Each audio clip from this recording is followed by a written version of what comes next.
if you look at a human life, it is a 24/7 almost downloading of a program of perception. Look at it. You come out of the womb and you are immediately influenced in your perceptions of the world by your parents, who've been through the same programming process you're about to go through, and are not passing it on to you through malevolence, but because they think it's real. So immediately you're out the womb and you're already having your perceptions directed and molded by your parents. Then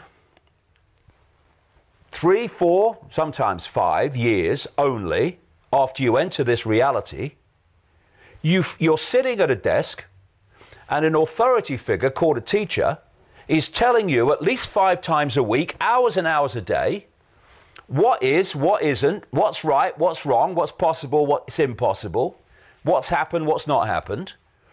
And in terms of control, they're telling you when you have to be there, when you can leave, when you can eat, when you can talk, when you can go to the toilet. You've only just arrived, and this is going on. And then all the way through your formative years, right into your teenage years, this download of the state's version of reality is going on. At the same time, your parents, when you're younger, are confirming, except those that have expanded their awareness, they are confirming that what you're being told at school is true.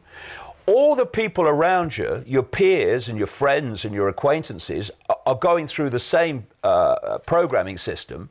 They're confirming to you it's true. Every time you turn on the mainstream media, and much of the alternative, let me say, they are telling you the same thing is true. And so on and on and on it goes. And then there's not only the download of the perception, there's also the policing of the perception. If you challenge what you're being told at school, then you are a disruptive influence in the classroom. If you question what I call the postage stamp consensus, what this download is telling us to believe in terms of its narrowness of possibility, then your peers ridicule you or call you crazy because you're challenging this norm. Next stage, you go into the adult world. You go into politics, you go into journalism, you go into medicine, you go into science, you go into the corporate world, you go into education to be a teacher or an academic. And what are you taking in to those institutions? The core programming that you've been downloading since the day you were born. Actually before, in the womb, through the mother as well, perception programming.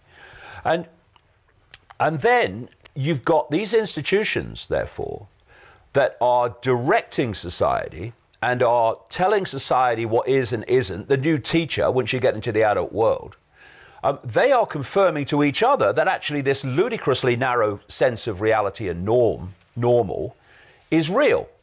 So a journalist will, if he's covering, or he or she is covering a medical story, they won't go to an alternative practitioner who's coming from a different view of reality. They'll go to a doctor and they'll get the song sheet.